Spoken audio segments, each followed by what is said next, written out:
Hello student, GS विशेष class में आपका स्वागत है। जैसा कि हमने पहले भी बताया है आप लोगों को, बीपीएससी, बिहार एसएससी, यूपीपीसीएस वगैरह के लिए जो है एग्ज़ाम के लिए प्रैक्टिस सेट चलाया जा रहा है और इसमें आप जुड़े रहिए हमारे साथ। और हम जो है प्रतिदिन आपके लिए जो है जो हाईलाइटेड क्वेश्चन लाएंगे और उसका आंसर देंगे और उसका एक्सप्लेनेशन भी करेंगे। तो इस तरह से जो है आप हमसे जुड़े रहिए और इसका जो है इस प्रैक्टिस सेट का लाभ उठाइए। तो हम चलते हैं, शुरुआत करते हैं क्वेश्चन से। फर्स्ट क्वेश्चन है आपका, भारत में राष्ट्रीय आय की गणना निम्न में किसके द्वारा की जाती है? ठीक है, ऑप्शन है आपका योजना आयोग, वित्त मंत्रालय, केंद्रीय सांख्यिकीय संगठन सीएसओ जिसको इंग्लिश में कहते हैं Central Statistical Organisation, Reserve Bank of India, और नॉन ऑफ दिस और ऑल ऑफ एबव। तो इसका आंसर जो हो जाएगा सीएसओ ही जो है नेशनल इनकम की जो है केंद्रीय सांख्यिकीय संगठन जिसको नेशनल सेंट्रल स्टैटिस्टिकल ऑर्गेनाइजेशन कहते हैं इंग्लिश में, वो जो है राष्ट्रीय आय की गणना करता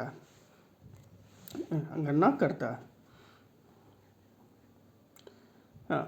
नेक्स्ट क्वेश्चन है पॉलिटी से, इंडियन पॉलिटी से क्वेश्चन है आपका, किस राज्यों में विधान परिषद है? ऑप्शन के हिसाब से आप देखिए, इसमें ऑप्शन दिया हुआ केरल, हिमाचल प्रदेश, दिल्ली, बिहार।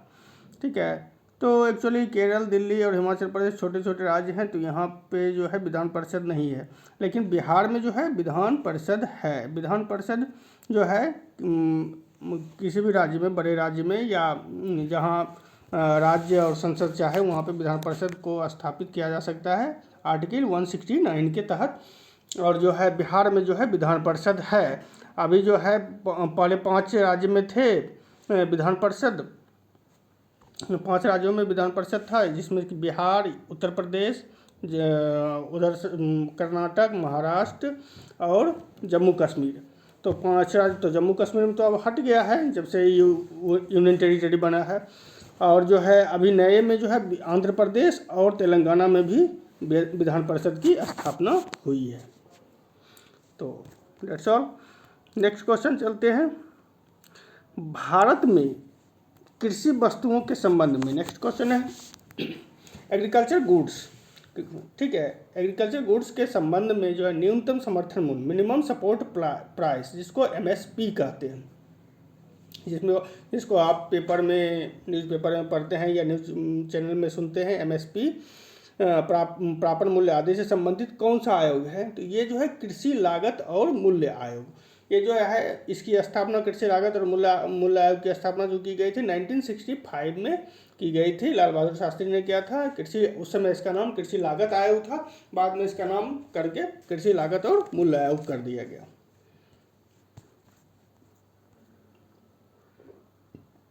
नेक्स्ट क्वेश्चन है इंडियन पॉलिटी से, भारतीय संविधान की प्रस्तावना के संबंध में। प्रस्तावना जो है प्रेम्बल इंडियन कॉन्स्टिट्यूशन का, इनमें कौन सा क्रम सही है? बहुत इंपॉर्टेंट, बहुत बार ये क्वेश्चन पूछा गया है कई सारे एग्जाम में। ठीक है, तो इसको हम देखेंगे। जो इसका आंसर होगा, देखिए जैसे हम पढ़ते हैं, हम भारत के लोग भारत को एक संपूर्ण प्रभुत्व संपन्न समाजवादी गणराज्य, धर्मनिरपेक्ष जनतांत्रिक गणराज्य बनाने के लिए, तो प्रभुत्व संपन्न जो हुआ, ठीक है, ये सार्वभौम सत्ता संपन्न जो है इसी को प्रभुत्व संपन्न भी कहते हैं। उसके बाद जो है हमारा जब 42वां संविधान संशोधन हुआ था, उसमें समाजवादी और धर्मनिरपेक्ष शब्द जोड़ दिया गया था, धर्मनिरपेक्ष या पंथनिरपेक्ष। ठीक है, तो मेन तो संविधान में पंथनिरपेक्ष लिखा हुआ है, लेकिन जो है कभी कहीं आपको धर्मनिरपेक्ष भी मिल जाएगा। तो शुरुआती दौर से जो है हमारे संविधान में जो है सार्वभौम सत्ता संपन्न या प्रभुत्व संपन्न, जनवादी और जनतांत्रिक और गणराज्य था, 3 शब्द थे। बाद में जो 42वें संविधान संशोधन के तहत जो है समाजवादी और पंथनिरपेक्ष, सोशलिज्म और जो है सेकुलरिज्म, ये 2 टर्म जोड़े गए हैं। ठीक है, तो ये आंसर हो जाएगा सार्वभौम सत्ता संपन्न, समाजवादी, धर्मनिरपेक्ष, जनवादी, गणतंत्र। नेक्स्ट क्वेश्चन है, किसी राज्य में विधान परिषद, ठीक है, विधान परिषद जो है लेजिस्लेटिव काउंसिल, इसको इंग्लिश में कहते हैं लेजिस्लेटिव काउंसिल, जिसके सदस्य को हम MLC कहते हैं, member of legislative council.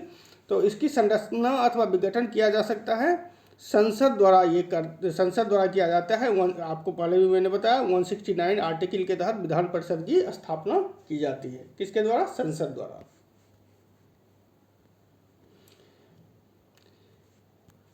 Next question है, यदि किसी राज्य की विधानसभा का अध्यक्ष पद त्यागना चाहे तो उसे अपना त्यागपत्र किसे देना चाहिए? तो ऑब्वियस है उपाध्यक्ष को ही देगा। ठीक है, जैसे लोकसभा अध्यक्ष लोकसभा उपाध्यक्ष को देता है, उसी तरह विधानसभा का अध्यक्ष विधानसभा के उपाध्यक्ष को अपना जो है त्यागपत्र देगा, रिजाइन उसको। ठीक है, नेक्स्ट क्वेश्चन है, किस वस्तु को जो है GST में शामिल नहीं किया गया? तो GST में जो है यहाँ पे तो है GST जो है हमारा अप्रत्यक्ष कर है। अप्रत्यक्ष कर जो है GST है, गुड्स एंड सर्विस टैक्स। और उसमें जो है अल्कोहल डेट में जो शराब वगैरह में प्रयुक्त होते हैं या दवा वगैरह में, तो अल्कोहल को जो है शामिल नहीं किया गया है। और पेट्रोलियम पदार्थ को भी शामिल, हालांकि पेट्रोलियम पदार्थ इसमें ऑप्शन नहीं है, लेकिन अल्कोहल जो है, तो अल्कोहल इसमें जो है इसका आंसर जो हो जाएगा अल्कोहल हो जाएगा। नेक्स्ट क्वेश्चन आपका इंडियन पॉलिटी से है। फिर संसद के दोनों सदनों का संयुक्त अधिवेशन आयोजित होता है। संसद के दोनों सदनों का संयुक्त अधिवेशन कब आयोजित होता है? जब जो है एक ऐसे विधेयक पर विचार करने के लिए और उसे पारित करने के लिए जिस पे अंतिम रूप से दोनों सदनों में मतभेद हो। ठीक है, तो इसका जो आंसर हो जाएगा केवल 4 हो जाएगा। ठीक है, इसका आंसर केवल 4 हो जाएगा। एक ऐसे विधेयक पे, एक चीज जान लीजिए, संविधान संशोधन विधेयक पे संयुक्त बैठक नहीं होती है। ठीक है, और ना ही धन विधेयक पे भी संयुक्त बैठक नहीं होगी, और संविधान संशोधन विधेयक पे भी नहीं, सामान्य विधेयक पे ही संयुक्त अधिवेशन होता है संविधान का। ठीक है,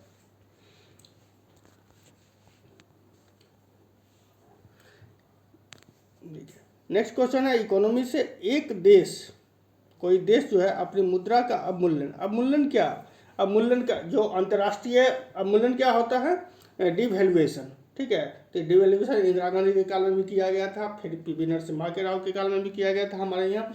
तो डिवैल्यूएशन जो होता है, डिवैल्यूएशन क्यों किया जाता है? जो अंतर्राष्ट्रीय मुद्रा होता है, अंतर्राष्ट्रीय मुद्रा जैसे हम डॉलर कहते हैं, यूरो कहते हैं, उसके जो अकॉर्डिंग जो है हम अपनी मुद्रा का मूल्य क्या करते हैं? घटा देते हैं। जैसे कि सपोज अभी जो है हमारा 70 रुपये डॉलर है, $1 का मूल्य है 70 रुपया, हम घटा के उसका अवमूल्यन कर देंगे, तो हम 80 रुपया, $1 का 80 रुपया कर देंगे। इससे हमारा क्या होगा? निर्यात बढ़ेगा। तो इससे निर्यात बढ़ेगा तो हमारा क्या होगा? व्यापार संतुलित। जैसे कि अभी चाइना ने क्या किया है? अपने रुपये का अवमूल्यन डिवैल्यूएशन करके रखा है, तो उसका व्यापार जो है निर्यात ज़्यादा होता है, आयात कम होता है। तो इस तरह से जो है हम व्यापार को संतुलित करने के लिए मुद्रा का अपने डिवैल्यूएशन करते हैं। नेक्स्ट क्वेश्चन है, पॉलिटी से फिर है, संविधान की 8वीं अनुसूची में सम्मिलित भाषाओं में से हिंदी के बाद कौन सी भाषा सर्वाधिक बोली जाती है? तो इसका आंसर होगा बंगाली। आपको अगर क्रोनोलॉजी से लगाने दिया जाए तो बंगाली, हिंदी होगा, बंगाली होगा, फिर तेलुगु है, फिर जो है मराठी है, उसके बाद उर्दू है। तो इस तरह से है, हिंदी के बाद कौन सा भाषा होगा? बंगाली भाषा होगा, सबसे ज़्यादा बोली जाती है।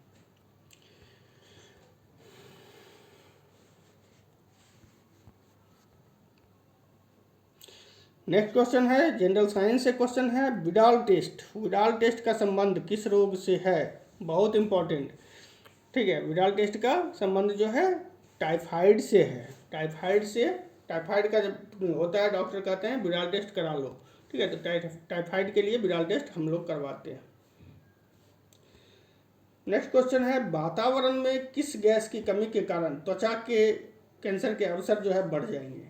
तो इसका होगा आंसर ओजोन का जानते ही है, ऑक्सीजन का ये एक अपरूप है, O3 इसका सूत्र होता है। तो ओजोन के कारण जो, ओजोन की कमी के कारण जो है त्वचा के कैंसर के रोग बढ़ जाएंगे। मानव हृदय में, ठीक है, मानव हृदय में कक्षों की संख्या कितने जो है मतलब कक्ष होते हैं? ठीक है, तो इसका आंसर होगा 4। ठीक है, जैसे मेढक में 3 होते हैं, मछली में 2 होते हैं, ठीक है। तो इसी तरह मानव में जो होते हैं 4 होते हैं, मानव में 4 होते हैं। नेक्स्ट क्वेश्चन है, अग्नाशय को शरीर से निकाल देने पर कौन से भोज्य पदार्थों का पाचन नहीं होता है? तो जानते हैं अग्नाशय को इंग्लिश में पेनक्रियाज कहते हैं। पेनक्रियाज से हमारा जो है, पेनक्रियाज से ही इंसुलिन जैसा हार्मोन निकलता है, ठीक है, आइसोलेट ऑफ लैंगरहैंस के बीटा सेल से, जो कि अग्नाशय में ही पाया जाता है। तो यहाँ पे कार्बोहाइड्रेट को पचाने के लिए, ग्लूकोज भी कार्बोहाइड्रेट्स का ही एक रूप है, तो कार्बोहाइड्रेट को पचाने के लिए तो होगा ही होगा, और वसा और प्रोटीन को भी जो है कुछ मात्रा में ये पचाता है। तो इसका आंसर जो है वसा, प्रोटीन और कार्बोहाइड्रेट्स तीनों हो जाएगा। तो इसका आंसर इस हिसाब से ई ऑप्शन होगा, मतलब एक में से कई अधिक, ठीक है, ऑल ऑफ द एबव। भारतीय संविधान में, नेक्स्ट क्वेश्चन है, भारतीय संविधान में मूल कर्तव्यों के प्रावधान की संस्तुति किस आयोग ने की थी? ठीक है, ऑप्शन दिया हुआ ठक्कर आयोग, आयंगर समिति, स्वर्ण सिंह समिति, बलवंत राय समिति, ठीक है। तो जानते ही हैं स्वर्ण सिंह समिति इसका आंसर होगा, जो इंदिरा गांधी के काल में 1976 में गठित की गई थी, और इस जो है मूल कर्तव्यों को 42 स्वर्ण सिंह समिति के अनुशंसा के आधार पर ही जो है 42वां संविधान में 42वां संशोधन किया गया था, और उसमें कई चीज़ों को जोड़ा गया था, जैसे कि मूल कर्तव्य हुए, नीति निर्धारित्व में भी कई चीज़ें जोड़े गए थे, और जो है संवर्ती सूची में कई चीज़ों को लाया गया था, जैसे शिक्षा वगैरह है, वन आदि है, ठीक है। तो इस तरह से हम देखते हैं इसका जो आंसर होगा स्वर्ण सिंह समिति, मूल कर्तव्य, फंडामेंटल ड्यूटीज। 42वें संशोधन अधिनियम वर्ष 1976, देखिए आप पिछले क्वेश्चन में भी हमने डिफाइन किया है, जो वर्ष 1900 भारतीय संविधान में एक नया अध्याय जोड़ा गया है, वो क्या होगा? मौलिक कर्तव्य। ये संविधान के भाग 4A में है, 4 में जो है नीति निर्धारित्व है, 4A में जो है मौलिक कर्तव्य है, फंडामेंटल ड्यूटी, 3 में जो है मौलिक अधिकार, भाग 3 में मौलिक अधिकार है। नेक्स्ट क्वेश्चन है, बहुत इंपॉर्टेंट है, लोग इसको मिस करते हैं, कंफ्यूज करते हैं इस क्वेश्चन में। क्वेश्चन जो है राज्यसभा को, ठीक है, राज्यसभा को हम जानते हैं अपर हाउस कहते हैं, लोअर हाउस लोकसभा हुआ, ये और क्या कहते हैं, फर्स्ट सदन जो है लोकसभा हुआ, सेकंड सदन जो हुआ, सेकंड हाउस जो है राज्यसभा कहते हैं। तो अपर हाउस जो है राज्यसभा को भंग करने का अधिकार किसे प्राप्त है? तो राज्यसभा को भंग करने का अधिकार किसी को भी प्राप्त नहीं, क्योंकि राज्यसभा भंग होती ही नहीं है। एक इसी तरह का क्वेश्चन पूछा जाएगा, जो राज्य सभा जो है, मतलब जो है कैसे क्या मतलब इसके सदस्य जो है कितने साल में जो है रिटायर करते हैं? तो 6 साल में, 6 साल के लिए ये इनका चुनाव होता है, 6 वर्ष के लिए, ठीक है। तो राज्यसभा का सदस्य, राज्यसभा कभी भी भंग नहीं होती है, ये एक अस्थायी सदन है।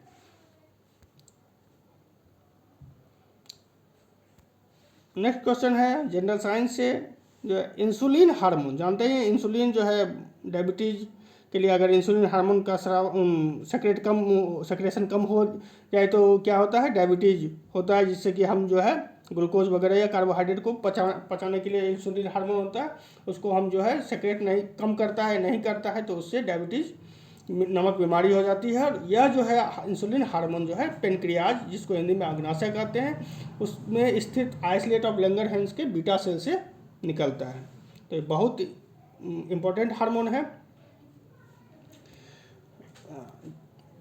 नेक्स्ट क्वेश्चन है साइंस से, जीवन संघर्ष एवं योग्यतम की उत्तरजीविता, इसको इंग्लिश में कहते हैं survival of the fittest.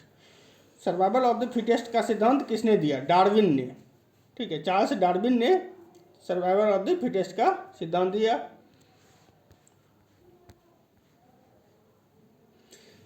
Next question है, उपास्थि में पाई जाने वाली प्रोटीन है, इसका आंसर हो जाएगा कॉन्ड्रिन।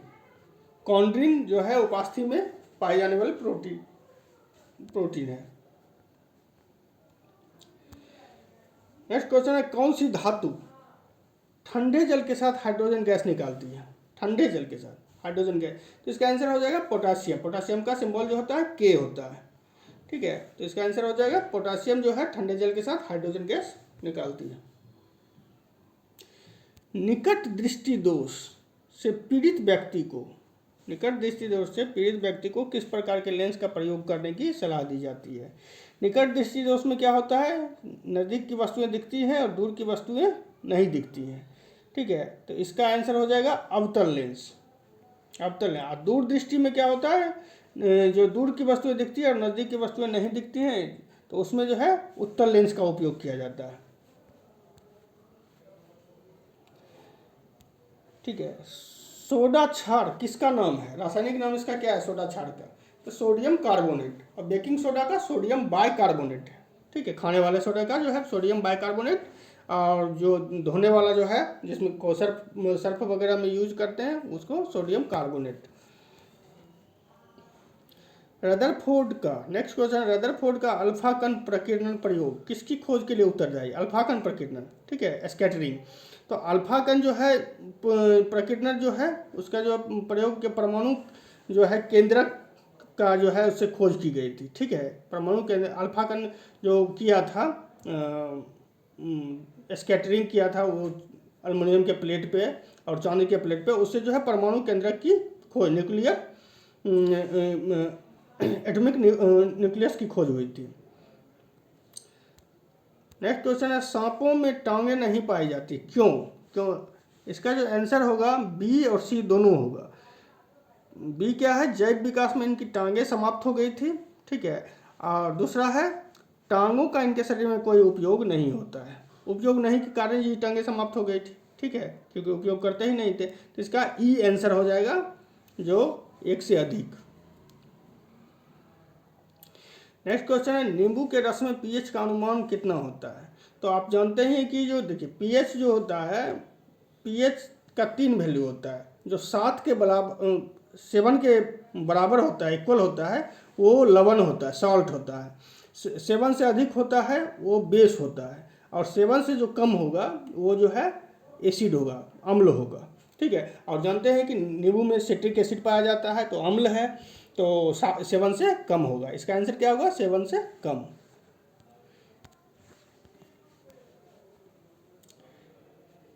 बिहार के टाल क्षेत्र में किस फसल की प्रधानता है? बिहार के टाल क्षेत्र में तो दलहन में भी मसूर ज़्यादा हो जाता है। मोकामा टाल जो है, ठीक है, तो वहाँ मसूर की खेती ज़्यादा है। तो मसूर जो है दाल की एक प्रजाति है, वैरायटी है। नेक्स्ट क्वेश्चन है, बिहार से है, बिहार स्पेशल। बिहार में सबसे प्राचीन नहर प्रणाली है सोन नहर। सोन नहर जो है सबसे प्राचीन है।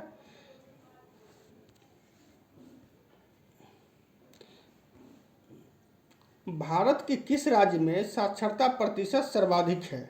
इसका आंसर हो जाएगा केरल, उसके बाद मिजोरम। केरल है, उसके बाद मिजोरम है। ठीक है,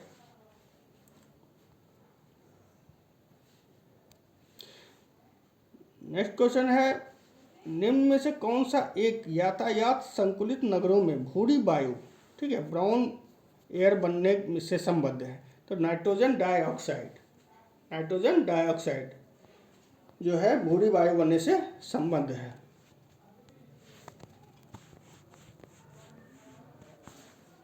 छोटा नागपुर पठार क्या है?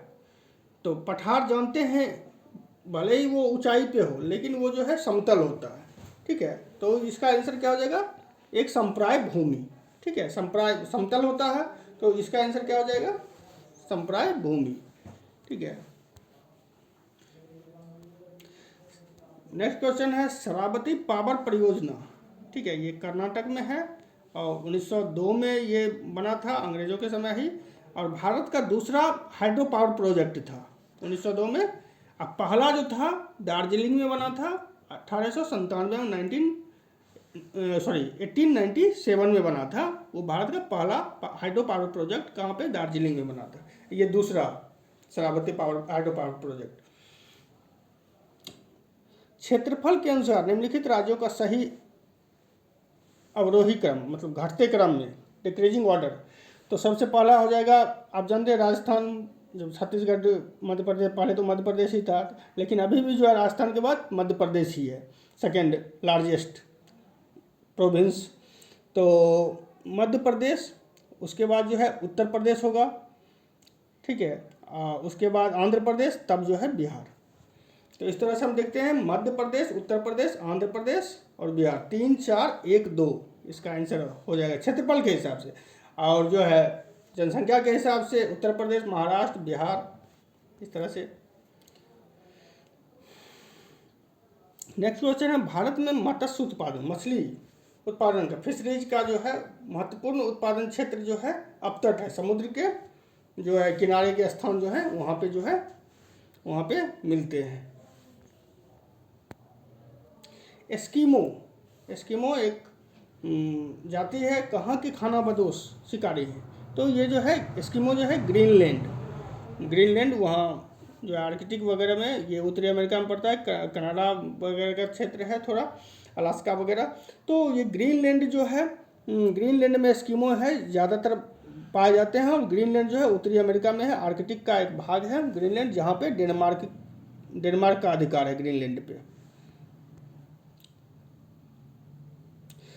नेक्स्ट क्वेश्चन है तांबे के उत्पादन के लिए कौन सी जगह प्रसिद्ध है।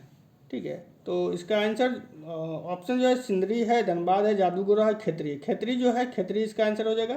ये और ये जो है खेतरी जो है हड़प्पा काल से ही ये तांबे के उत्पादन के लिए प्रसिद्ध है। और जो है ये राजस्थान में पड़ता है। जादूगोरा तो झारखंड में है यूरेनियम के लिए। विश्व की सबसे लंबी नदी, बहुत लोग इसमें मिस्टेक कर देते हैं, लंबी नदी या बड़ी नदी। ठीक है, बड़ी नदी जो है मतलब जो है जिसका चौड़ाई ज़्यादा है, जिसका बहाव क्षेत्रफल ज़्यादा है, वो बड़ी नदी हो गया। लेकिन लंबाई अगर पूछे तो सबसे ज़्यादा हो जाएगा नील या नाइल, इंग्लिश में नाइल भी कहते हैं। ये इसको नील नदी का उपहार मिस्र को कहते हैं। और सबसे बड़ी नदी जो है अमेजन, ये जो है दक्षिणी अमेरिका में पड़ता है। ठीक है, तो सबसे बड़ी नदी अमेजन, सबसे लंबी नदी नाइल। नेक्स्ट क्वेश्चन है वायुमंडल में कौन सी गैस सर्वाधिक मात्रा में पाई जाती है। इसका आंसर होगा नाइट्रोजन। कैसे कैसे पाया जाता है, नाइट्रोजन, ऑक्सीजन, तब जो है आर्गन, और उसके बाद जो है और भी कार्बन डाइऑक्साइड वगैरह। तो ये 3 का क्रोनोलॉजी याद रखिएगा, नाइट्रोजन, ऑक्सीजन, आर्गन। आर्गन का सिंबल AR होता है। नेक्स्ट क्वेश्चन है भारत के चावल के कटोरे क्षेत्र का नाम बताइए। तो कृष्णा गोदावरी डेल्टा क्षेत्र, साउथ इंडिया में ही चावल ज़्यादा होता है, ये तो बात आप जानते ही हैं। तो कृष्णा गोदावरी डेल्टा क्षेत्र में को चावल के कटोरे क्षेत्र कहा जाता है। नेक्स्ट क्वेश्चन है बिहार स्टूडेंट कॉन्फ्रेंस की स्थापना हुई। तो इसकी स्थापना वर्ष 1906 में हुई और इसकी स्थापना में भूमिका जो सच्चिदानंद सिन्हा की रही है। फ्यूजियामा ज्वालामुखी, फ्यूजियामा ज्वालामुखी जो है जापान में है। और जापान में इसे जो है इसकी पूजा की जाती है, इसे देवता माना जाता है फ्यूजियामा ज्वालामुखी को। तो ये जो है फ्यूजियामा सुषुप्त ज्वालामुखी है। नेक्स्ट क्वेश्चन है उस क्षेत्र की पहचान कीजिए जहां संथालों ने 1855-56 ईस्वी में अपनी सरकार की घोषणा की थी। तो ये इसका आंसर हो जाएगा भागलपुर राजमहल क्षेत्र।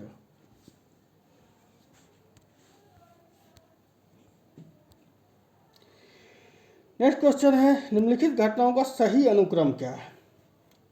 पहला है तिलक की होम रूल लीग, दूसरा है कामागाटा मारू घटना, तीसरा है महात्मा गांधी का भारत आगमन।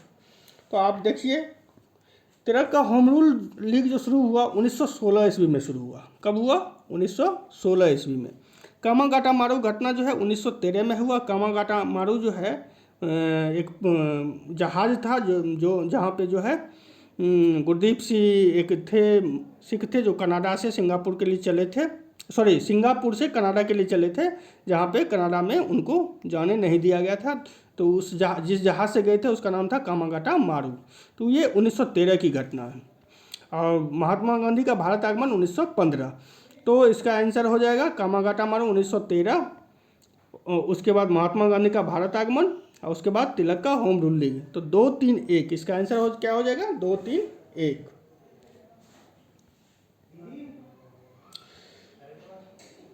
ठीक है, नेक्स्ट क्वेश्चन है इतिहास से है। वो पहला मुगल शासक कौन था जिसके अभिलेख बिहार में मिले हैं। ठीक है, तो इसका जो आंसर हो जाएगा अकबर हो जाएगा। अकबर का जो है अभिलेख बिहार में मिला है। नेक्स्ट क्वेश्चन है महावीर का जन्मस्थल कुंडग्राम बिहार के किस जिले में है। कुंडग्राम जानते हैं वैशाली, उस समय गणतंत्र था। ठीक है। तो वैशाली के कुंदग्राम में महावीर स्वामी। बिहार से प्राप्त मौर्यकालीन अभिलेखों की लिपि है ब्राह्मी। ठीक है, इसका आंसर क्या होगा? ऐसे देखिए, मौर्यकालीन अभिलेख जो है तीनों में मिले हैं, खरोष्ठी लिपि, रामायिक और ब्राह्मी, तीनों में। लेकिन अगर बिहार से प्राप्त, तो खरोष्ठी और रामायिक का जो है पश्चिमोत्तर भारत में प्रयोग किया गया था, लेकिन बिहार में, पूर्वी भारत में पड़ता है बिहार, तो यहाँ जो है ब्राह्मी लिपि का ही प्रयोग किया गया था। नेक्स्ट क्वेश्चन है, निम्न में से किसका योगदान होम रूल लीग की स्थापना में नहीं था?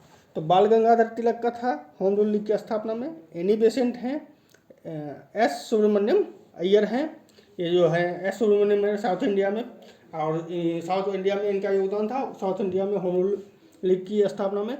और जो सुब्रमण्यम अय्यर को जो है grand old man of south India भी कहा जाता है सुब्रमण्यम अय्यर को। तो इसका आंसर जो हो जाएगा एच.एस. अलकाट। एच.एस. अलकाट जो है होम रूल लीग की स्थापना से संबंधित नहीं थे। निम्नलिखित वर्गों में से, नेक्स्ट क्वेश्चन है इतिहास से, मॉडर्न इंडिया से, निम्नलिखित वर्गों में से कौन वर्ष 1905 के स्वदेशी आंदोलन से मुख्यतः जो है अप्रभावित रहा? तो इसका जो आंसर हो जाएगा कृषक और बुद्धिजीवी।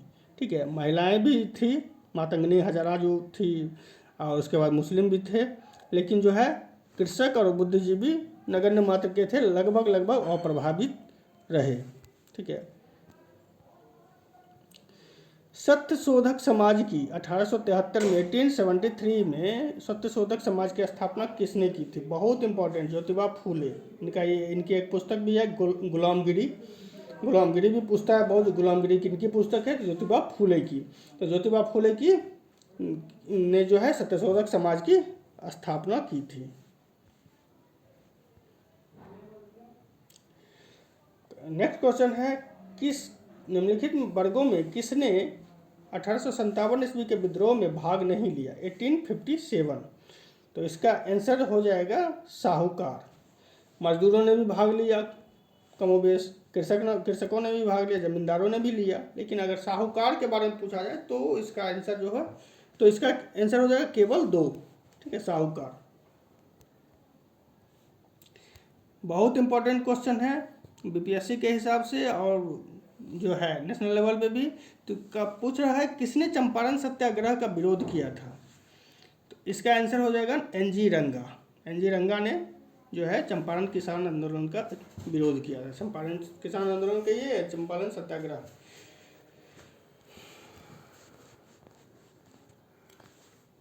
किस वायसराय के समय असहयोग आंदोलन की शुरुआत हुई थी या आरंभ हुआ?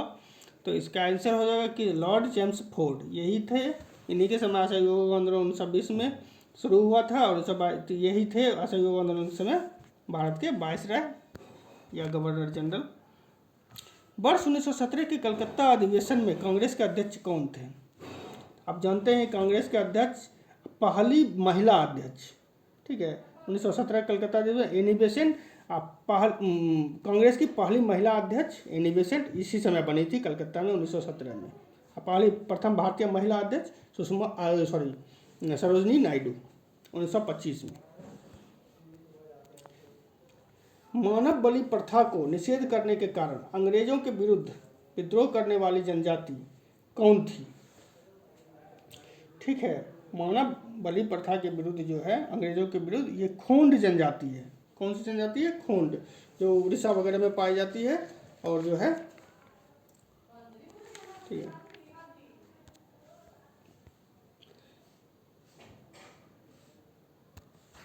नेशनल काउंसिल ऑफ एजुकेशन की स्थापना कब हुई थी? ठीक है, नेशनल काउंसिल ऑफ एजुकेशन की स्थापना कब हुई थी? 15 अगस्त 1906 को हुई थी। ठीक है, नेशनल काउंसिल ऑफ एजुकेशन की स्थापना जो, और सदगुरुदास बनर्जी इसकी स्थापना किए थे, सदगुरुदास बनर्जी ने। नेशनल स्वराज मेरा जन्मसिद्ध अधिकार है, मैं इसे पाकर रहूँगा, किसने कहा था?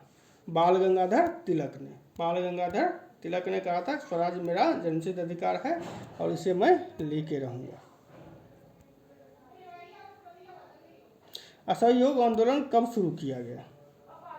वर्ष 1920 में। असहयोग आंदोलन की शुरुआत कब हुई थी? 1920 में। भारत पर आक्रमण करने वाले किस ईरानी शासक को ईरान का नेपोलियन कहा जाता है? तो ईरान का नेपोलियन किसे कहा जाता है? मैंने पहले भी बता रखा है, नादिर शाह को ईरान का नेपोलियन कहा जाता है। इसने जो है इसने 1739 में 1739 में भारत पे आक्रमण किया था। उस समय जो है मोहम्मद शाह रंगीला, मुगल शासक कौन था? मोहम्मद शाह रंगीला था। तो भारत का नेपोलियन किसे कहा जाता है? समुद्रगुप्त को। मॉन्टेग्यू चेम्सफोर्ड की रिपोर्ट, ठीक है, मॉन्टेग्यू चेम्सफोर्ड या इसको शॉर्ट में कहते हैं मॉन्टफोर्ड रिपोर्ट भी कहते हैं, ठीक है। किसका आधार बनी थी? भारत सरकार अधिनियम 1919 का आधार बनी थी। भारत सरकार अधिनियम 1919 का आधार बनी थी मॉन्टफोर्ड रिपोर्ट। उस समय जो चेम्सफोर्ड थे भारत के वायसराय थे और मॉन्टेग्यू थे भारत सचिव, सेक्रेटरी ऑफ स्टेट। स्वतंत्र क्वेश्चन पे ध्यान दीजिएगा। स्वतंत्र भारत के पहले भारतीय गवर्नर जनरल, ठीक है, तो चक्रवर्ती राजगोपालाचार्य पहले भारतीय। अगर सिर्फ पूछे पहले गवर्नर जनरल, स्वतंत्र भारत के पहले गवर्नर जनरल माउंटबेटन थे, लेकिन स्वतंत्र भारत के पहले भारतीय गवर्नर जनरल पूछे तो राजगोपालाचार्य।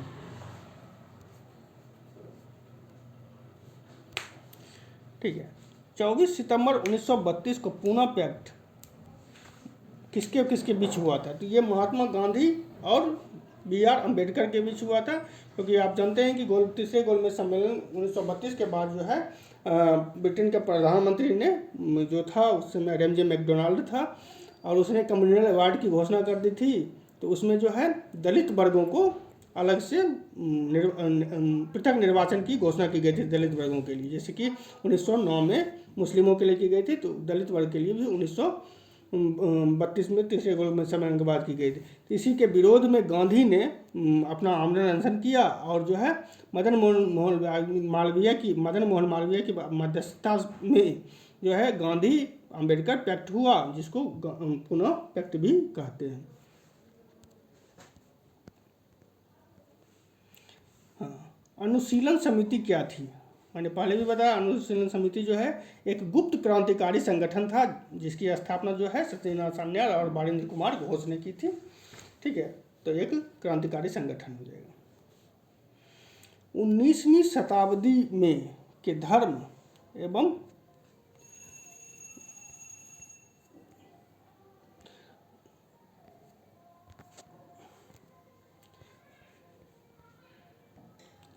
ठीक है। 19वीं नेक्स्ट क्वेश्चन है, 19वीं शताब्दी के धर्म एवं समाजवाद आंदोलनों ने जनसंख्या के किस वर्ग को मुख्यतः आकर्षित किया?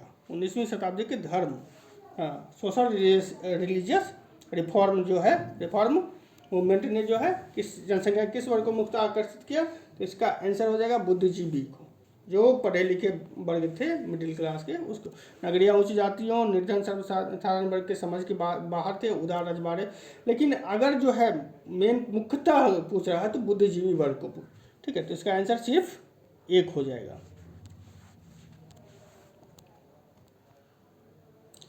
सोशलिस्ट नामक समाचार पत्र का प्रकाशन सर्वप्रथम किसने किया था? सोशलिस्ट पूछे तो श्रीपाद अमृत डांगे, इंडियन सोशोलॉजिस्ट पूछे तो श्यामजी कृष्ण वर्मा, ठीक है। तो सोशलिस्ट जो है श्रीपाद अमृत डांगे समाचार पत्र का सर्वप्रथम प्रकाशन किया था।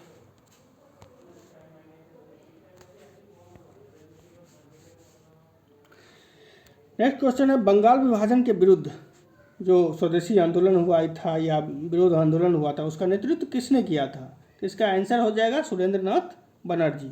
सुरेंद्रनाथ बनर्जी को छात्रों का बेताज बादशाह भी कहा जाता है, और इसने कई किताबें लिखी थी, और इसने कई संगठन की भी, इंडियन एसोसिएशन की भी स्थापना की थी।